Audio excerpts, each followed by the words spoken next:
शांति 29/12/2023 प्रातःमुरली ओम शांति बाप दादा मधुबन। बाबा बोलेছে मीठे बच्चे प्रश्नोते मूंज ना छोड़ मन मना भाव रहो। तो प्रश्नोते कनफ्यूज्ड ना हुए मन मना भाव थाको।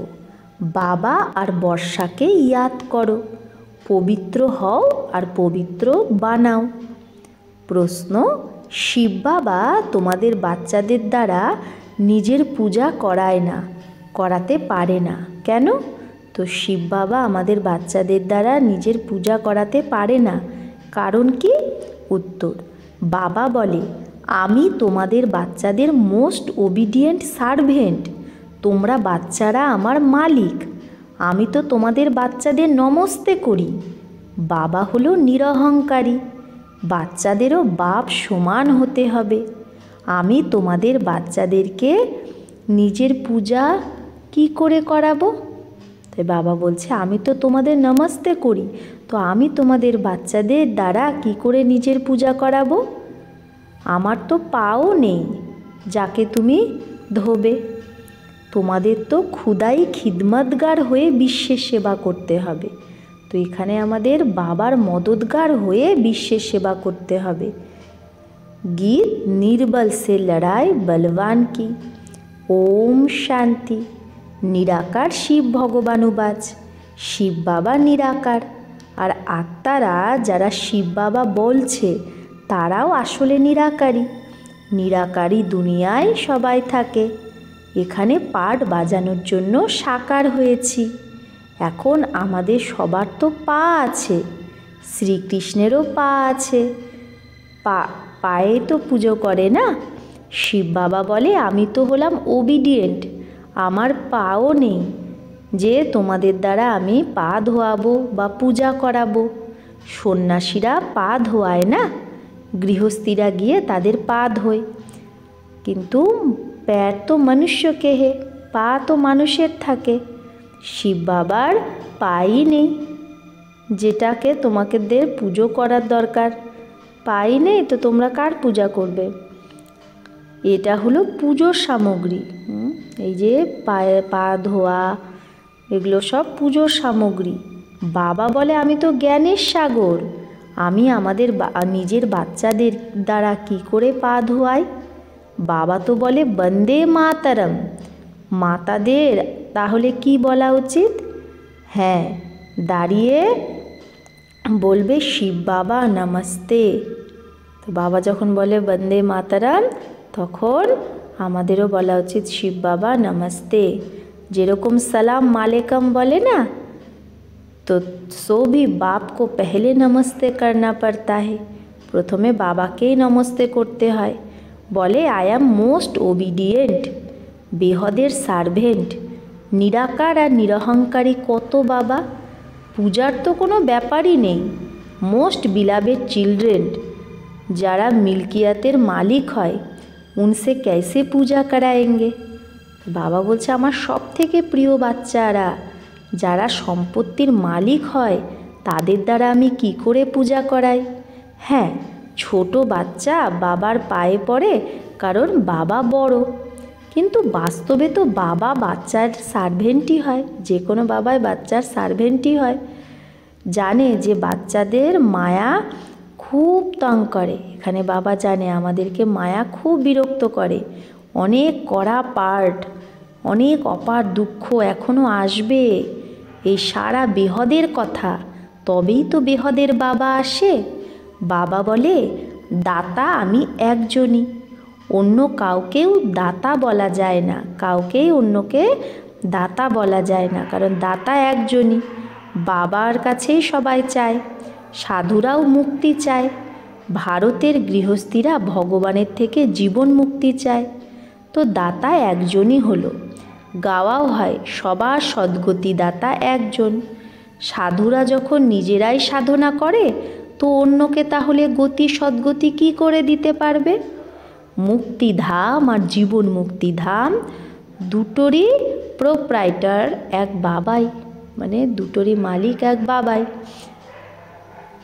তো বাবা নিজের সময়েই আসে একবারই, আর সবাই জন্ম মরণে আসতে থাকে। আর বাবা একবারই আসে যখন রাবণ রাজ্যের শেষ হওয়ার সময় আসে। তার আগে বাবা আসতে পারে না, ড্রামায় পার্টি নেই। তো বাবা বলে, তুমি আমার দ্বারা এখন আমাকে চিনেছ। মানুষ জানে না, তাই বাবাকে সর্বব্যাপী বলে দেয়। এখন তো হলো রাবণ রাজ্য, ভারতবাসী রাবণকে জ্বালাতে থাকে। তো সিদ্ধ হয় রাবণ রাজ্য ভারতেই আছে, রামরাজ্য ভারতেই আছে। এই কথাগুলো রামরাজ্য স্থাপন যে করছে সেই বোঝায় যে কিভাবে এখন রাবণ রাজ্য হয়। এটা কে বোঝায়?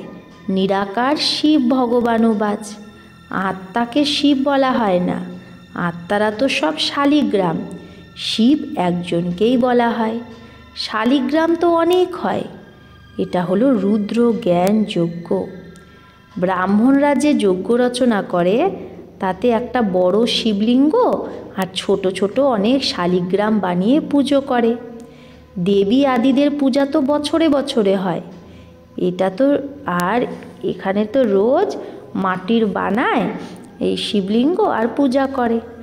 রুদ্রের বড় মান হয়। শালিগ্রাম কে সেটা তো কেউ জানে না।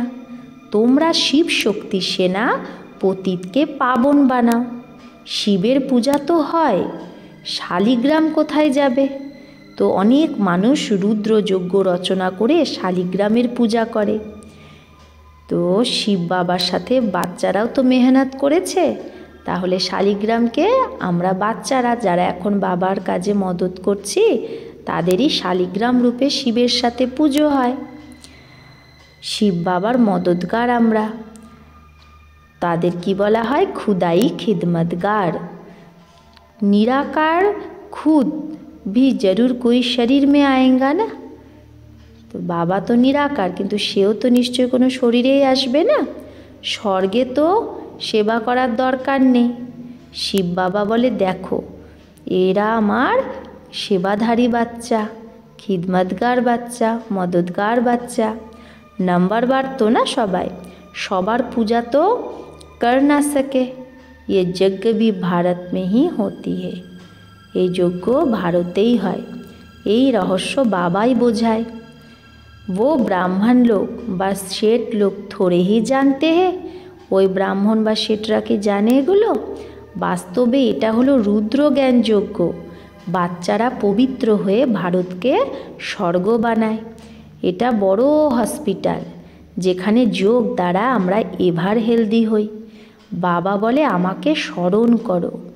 দেহ অহংকার প্রথম নাম্বার বিকার, যেটাই যোগ আমাদের ছিন্ন করে দেয়। তো প্রথম বিকার কি? দেহ অহংকার। এটাই আমাদের যোগটাকে ছিন্ন করে। বডি কনসাস হও, তাও এখনই বাবাকে ভুলে যাও, তবেই তো অন্যান্য বিকার চলে আসে। এই যোগ নিরন্তর লাগানো খুব মেহনত। মানুষ শ্রীকৃষ্ণকে ভগবান ভেবে তার পূজা করে, কিন্তু সে পতিত পাবন তো নয় যে তার পায়ে উনকে पैर पूजे যায়। সে তো পতিত পাবন না যে তার পায়ে পূজা করতে হবে। শিব তো হলো বিনা পায়ের, মানে তার পাই নেই। সে তো এসে মাতাদের সার্ভেন্ট হয় আর বলে, বাবা আর স্বর্গকে ইয়াদ করো, তাহলে তুমি 21 জন্ম রাজ্য করবে। 21 পিঁড়ি গাওয়া হয়, অন্য ধর্মে কিন্তু এটা গাওয়া হয় না। যে কোনো किसी भी धर्म वाले को অন্য ধর্মে কেউ 21 জন্ম স্বর্গের বাদশাহী পায় না। এটাও ড্রামা বানানো আছে। দেবতা ধর্মের যারা অন্যান্য ধর্মে মিক্স হয়ে গেছে তারাই আবার বেরিয়ে আসে। স্বর্গের সুখ তো অপরম অপার। নতুন দুনিয়া, নতুন মকানে ভালো সুখ হয়। অল্প পুরনো হলেই কিছু না কিছু দাগ হয়ে যায়, তখন রিপেয়ার করা হয়। তো যেরকম বাবার মহিমা অপরম অপার, সেরকম স্বর্গের মহিমাও অপরম অপার, যার মালিক হওয়ার জন্য তোমরা পুরুষার্থ করছো। আর কেউ স্বর্গের মালিক বানাতে পারে না। তোমরা বাচ্চারা জানো বিনাশের দিন খুব ভয়ঙ্কর হবে, তার আগেই বাবার থেকে বর্ষা নিয়ে নেওয়া উচিত। বাবা বলে এখন আমার হও, অর্থাৎ ঈশ্বরীয় কোলে এসো। শিব বাবা বড় না, তো তোমাদের প্রাপ্তিও অনেক। স্বর্গের সুখ অপরম অপার। নাম শুনেই মুখে জল চলে আসে, বলে অমুকে স্বর্গে গেছে। স্বর্গ ভালো লাগে না, এটা তো হলো নরক। যতক্ষণ না সত্যযুগ হবে ততক্ষণ স্বর্গে কেউ যেতে পারবে না। বাবা বোঝায় এই জগদম্বা গিয়ে আবার স্বর্গের মহারানী লক্ষ্মী হয়, আবার বাচ্চারাও নাম্বার বার হয়। মাম্মা বাবা বেশি পুরুষার্থ করে। রাজ্য তো সত্যযুগে বাচ্চারাও করবে না, শুধু লক্ষ্মীনারায়ণই তো রাজ্য করবে না, তো বাবা এসে মানুষকে দেবতা বানায়, পড়ায়। যদি বলে শ্রীকৃষ্ণ বানায়, তাহলে শ্রীকৃষ্ণকে তাহলে দাপরে নিয়ে গেছে। আবার দাপরে তো দেবতারা হয় না। সন্ন্যাসীরা বলতে পারে না যে আমরা স্বর্গে যাওয়ার রাস্তা বলি, তাদের জন্য তো ভগবান চাই। তাই বাবা বলছে তাদেরকে স্বর্গের রাস্তা বলার জন্য ভগবানই চাই। বলে মুক্তি, জীবন মুক্তির দ্বার কলিযুগের অন্তে খুলবে। এটা হলো রুদ্র জ্ঞান যজ্ঞ। বাবা বলছে আমি হলাম শিব, রুদ্র, আর এরা হলো শালিগ্রাম। এরা সব শরীরধারী, আমি শরীরের লোন নিয়েছি। এরা সব ব্রাহ্মণ। ব্রাহ্মণ ছাড়া এই জ্ঞান কারো মধ্যে নেই, শূদ্রের মধ্যেও নেই। সত্যযুগে দেবী দেবতারা তো পারস বুদ্ধি ছিল, যেটা বাবাই এখন বানাচ্ছে। সন্ন্যাসীরা কাউকে পারস বুদ্ধি বানাতে পারে না। ভালে নিজে পবিত্র থাকে, তাও অসুস্থ হয়ে যায়। স্বর্গে কখনো অসুস্থ হয় না, তাই না? তাই বাবা বলছে এখানে পবিত্র থাকলেও এরকম না যে এখানে সব কিছুতে সবাই পারফেক্ট থাকবে, কখনো অসুখ বিসুখও হয়। কিন্তু স্বর্গে কোনো অসুখ বিসুখ হয় না, সেখানে তো অপার সুখ থাকে। তাই বাবা বলে পুরো পুরুষার্থ করো। রেস হয় না, এটা হলো রুদ্রমালায় যাওয়ার রেস। অহম আত্মা কি দৌড়ি লাগানি হে যোগ কি। তো আমাদের আত্মাদের কিসের দৌড় লাগাতে হবে? যোগের। যত যোগ লাগাবে তো বুঝবে যে এ তীখা দৌড়াচ্ছে, তার বিকর্ম বিনাশ হতে থাকবে। তোমরা উঠতে বসতে চলতে ফিরতে যাত্রায় আছো। বুদ্ধি যোগের এটা খুব ভালো যাত্রা। তোমরা বলো এই রকম স্বর্গের অপরম অপার সুখ পাওয়ার জন্য পবিত্র কেন থাকবো না? আমাদের মায়া হিলাতে পারবে না। প্রতিজ্ঞা করতে হয়, অন্তিম জন্ম এটা, মরতে তো হবেই। তো কেন না বাবার থেকে বর্ষা নেব না? কত বাবার বাচ্চা, প্রজাপিতা তো নিশ্চয় নতুন রচনা রচে। তো প্রজাপিতার দ্বারাই তো বাবা নতুন রচনা রচে। নতুন রচনা হয় ব্রাহ্মণদের। ব্রাহ্মণরা হলো রুহানি সোশ্যাল ওয়ার্কার। দেবতারা তো প্রালব্ধ ভোগ করে, তোমরা ভারতের সার্ভিস করো, তাই তোমরাই স্বর্গের মালিক হও। ভারতের সার্ভিস করলেই সবার সার্ভিস হয়ে যায়। তো ভারতের সার্ভিস করলে পুরো বিশ্বেরই সার্ভিস হয়ে যায়। তো এটা হলো রুদ্র জ্ঞান যজ্ঞ। রুদ্র শিবকে বলা হয়, নাকি শ্রীকৃষ্ণকে। শ্রীকৃষ্ণ তো সত্যযুগের প্রিন্স, সেখানে এই যজ্ঞ আদি হবে না। এখন হলো রাবণ রাজ্য, এটা খালাস হয়ে যাবে। তখন রাবণ আর বানাবেই না কেউ। সত্য ত্রেতায় কি কেউ রাবণ বানাবে না। বাবা এসেই এই জাল থেকে আমাদের ছাড়ায়। এই ব্রহ্মাকেও এই জঞ্জির থেকে বাবাই ছাড়িয়েছে না। শাস্ত্র পড়তে পড়তে কি হালত হয়ে গেছিল। তো বাবা বলে এখন আমাকে স্মরণ করো। বাবাকে স্মরণ করার হিম্মত নেই, পবিত্র থাকে না, ফালতু প্রশ্ন জিজ্ঞেস করতে থাকে। তো বাবা বলে মন মনা ভব। যদি কোনো কথায় কনফিউজড হও তাহলে সেই কথাটাকে ছেড়ে দাও, মন মনা ভব। এরকম না যে প্রশ্নে রেসপন্স পাইনি তাই পড়াটাই ছেড়ে দেব। তাই বাবা বলছে এরকম ভেবো না যে আমি তো প্রশ্নের রেসপন্সই পেলাম না তাই পড়াটাই ছেড়ে দিই। বলে ভগবান আছে, তাহলে ভগবান কেন রেসপন্স দেয় না? বাবা বলে তোমার তো কাজ হলো বাবা আর বর্ষার সাথে, চক্রকেও ইয়াদ করতে হবে। তো বাবা বলছে তারাও তো ত্রিমূর্তি আর চক্র দেখায়, লেখে সত্যমেব জয়তে, কিন্তু অর্থ কিছুই বোঝে না। তোমরা বোঝাতে পারো, শিব বাবাকে স্মরণ করলে তো সূক্ষ্মবতনবাসী ব্রহ্মা বিষ্ণু শঙ্করও ইয়াদ আসবে, আর সুদর্শন চক্রকেও ইয়াদ করলে বিজয়ন্তী হয়ে যাবে। জয়তে মানে মায়ার উপর জিত পাবে। কত বোঝার ব্যাপার এটা। এখানে কায়দা হলো, এই হংসের সভায় বক বসতে পারে না। বিকে যারা স্বর্গের পরী হয়, তো বাবা বলছে বিকে যারা স্বর্গের পরী বানায় তাদের উপর অনেক বড় রেসপন্সিবিলিটি। প্রথমে যখন কেউ আসে তো তাকে সদা জিজ্ঞেস করো, আত্মার বাবাকে জানো? প্রশ্ন যেটা জিজ্ঞেস করে তো নিশ্চয় জানে। সন্ন্যাসী আদি এরকম কখনো জিজ্ঞেস করে না। বাবা বলছে এখানে আমরা যে জিজ্ঞেস করি আত্মার বাবাকে জানো, তো প্রশ্ন জিজ্ঞেস করছে মানে নিশ্চয় জানি। সন্ন্যাসীরা এরকম জিজ্ঞেস করে না, তারা তো জানেই না। তোমরা তো প্রশ্ন জিজ্ঞেস করবে, বেহদের বাবাকে জানো? প্রথমে তো তার সাথে সাগাই করো, ব্রাহ্মণের ধান্দাই হলো এটা। বাবা বলে হে আত্মা, আমার সাথে যোগ লাগাও, কারণ আমার কাছেই আসতে হবে। সত্যযুগী দেবী দেবতারা অনেক কাল ধরে আলাদা থাকে, তো প্রথমে জ্ঞানও তারাই পায়। তো সত্যযুগী দেবী দেবতারাই তো প্রথম বাবার থেকে পরমধাম থেকে মানে নিচে নেমেছে, আর বাবার থেকে দূরে সত্যযুগী দেবী দেবতারাই থাকে।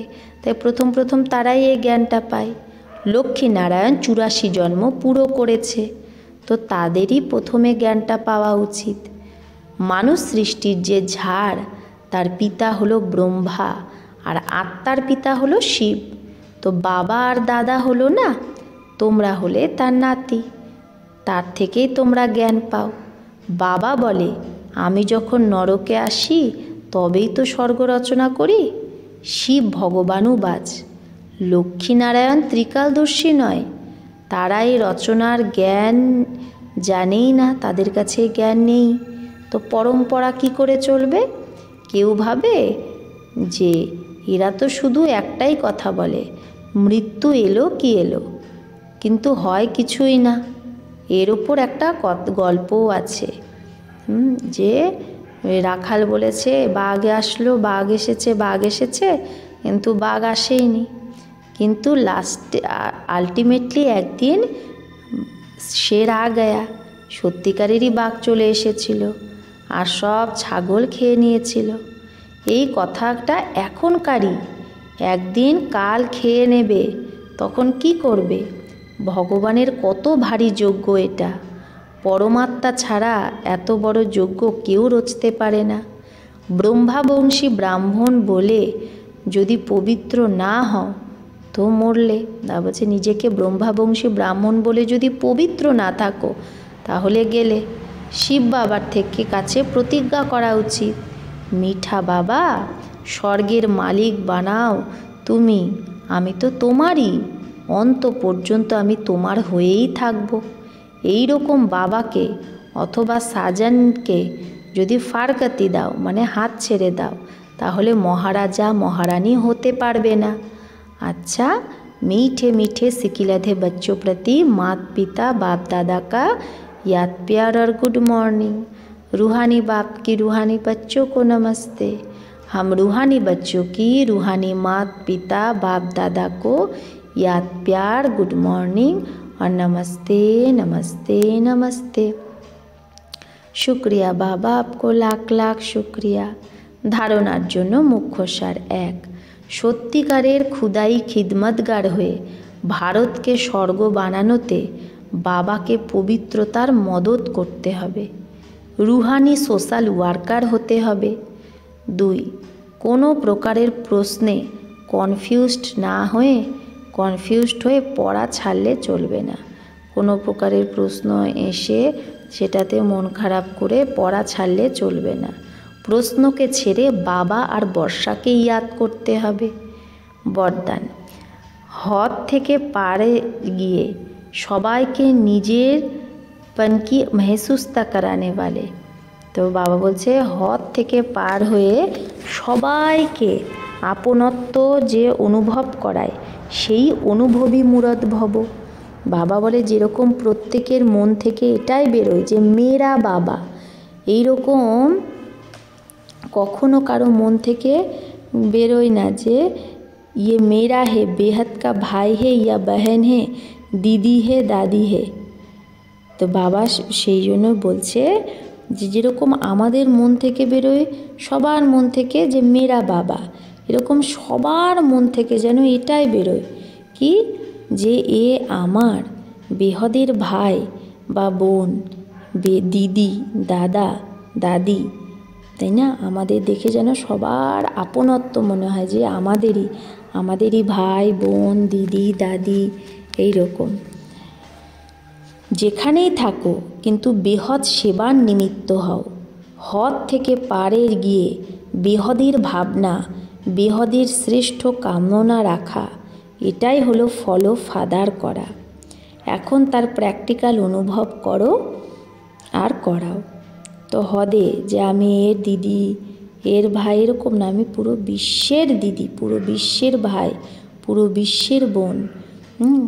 তো বাবা বলছে বেহদের ভাবনা রাখো, বেহদের শ্রেষ্ঠ কামনা রাখো, এটাই হলো ফলো ফাদার করা। এখন এর প্র্যাকটিক্যাল অনুভব করো আর করাও। এমনিতেও অনুভবী যে বয়স্ক যারা হয় তাদেরকে পিতাজি, কাকাজি বলে।